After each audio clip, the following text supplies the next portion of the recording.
Bonjour, aujourd'hui dans cette vidéo, on va apprendre à nettoyer une base de données sur Excel. Pour cela, on va travailler sur cette base de données que vous allez trouver au-dessous de la vidéo. Comme vous pouvez le voir, cette base de données est composée de plusieurs colonnes. Donc, il y a la première colonne des dates, la deuxième colonne nommée type. Au niveau de ce filtre, nous indique qu'il y a bande commande, devis et des champs vides. La troisième colonne, il s'agit des numéros. Il s'agit des numéros des comptes commandes ou des numéros des devis. La quatrième colonne comporte les vendeurs. La cinquième colonne avec un intitulé vide, chose qui n'est pas normale, et des montants. Normalement, c'est des sommes d'argent. La sixième colonne, c'est la colonne des lieux, différents lieux de vente. La septième colonne, on remarque qu'on a une colonne vide. Après, la huitième colonne qui comporte les différentes gammes vendues. La neuvième colonne, les différents produits vendus. Et la dernière colonne qui comporte les mois. Donc, pour avoir une base de données qui est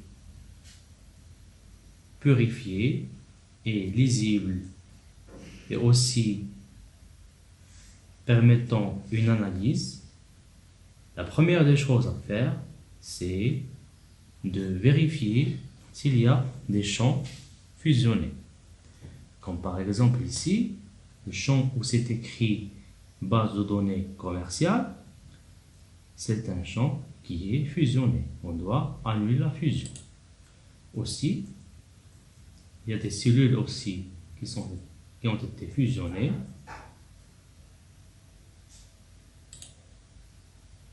Il faut cliquer sur fusionner et centrer pour désactiver la fusion des cellules.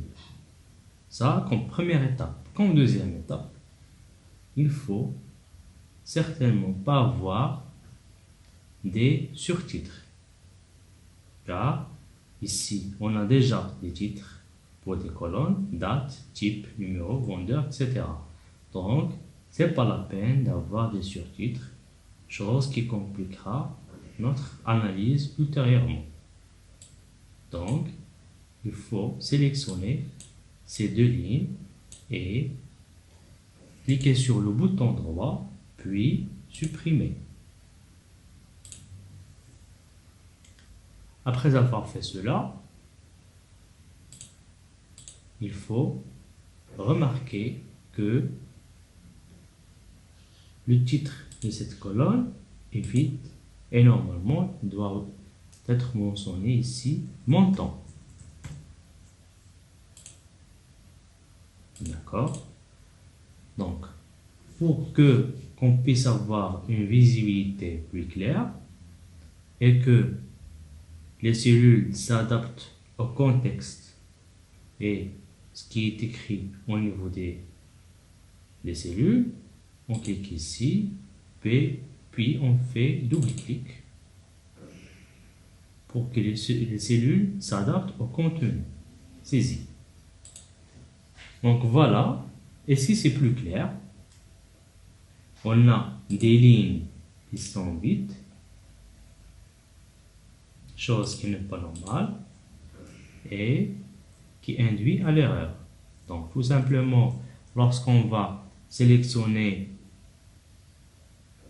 l'ensemble de la base de données, on clique sur, ou bien on utilise le bouton CTRL X et on remarque que seulement cet espace qui est sélectionné et non pas l'ensemble de la base de données, parce que ce champ est considéré comme un tableau.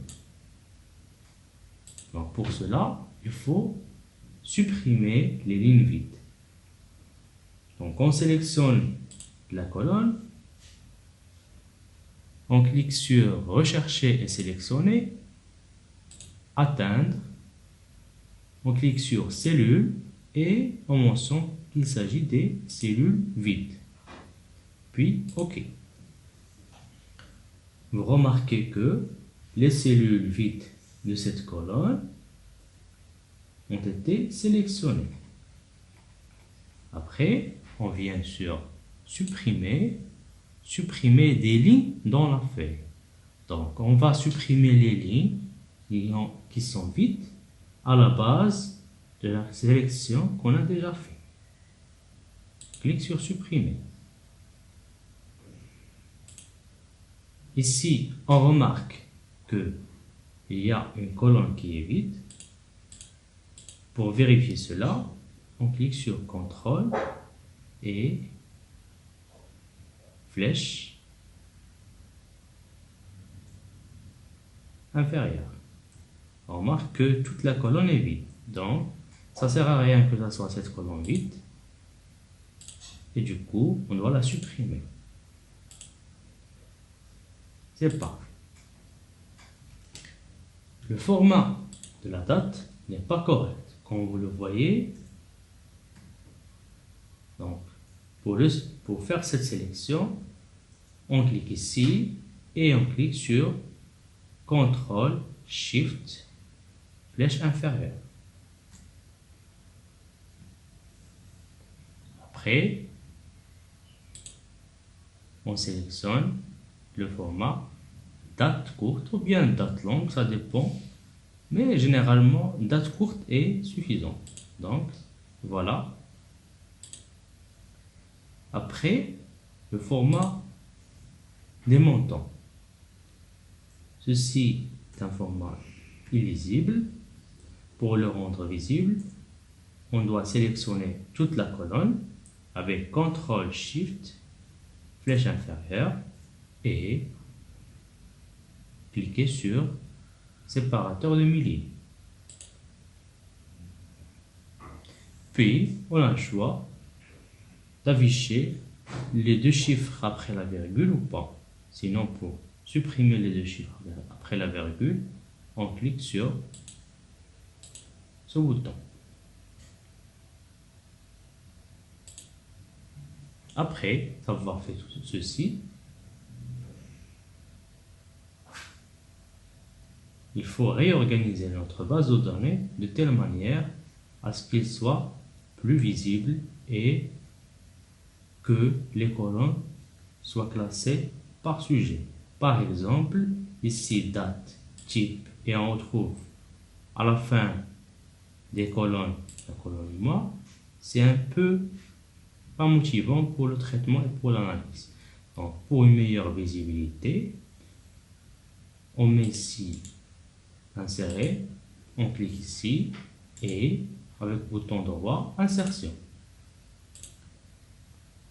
On copie toute la colonne mois, CTRL SHIFT flèche inférieure, CTRL X ou bien couper, on revient ici et CTRL V ou bien coller.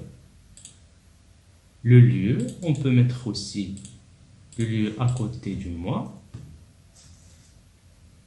Shift CTRL, flèche inférieure, CTRL X, puis CTRL V ou bien coller.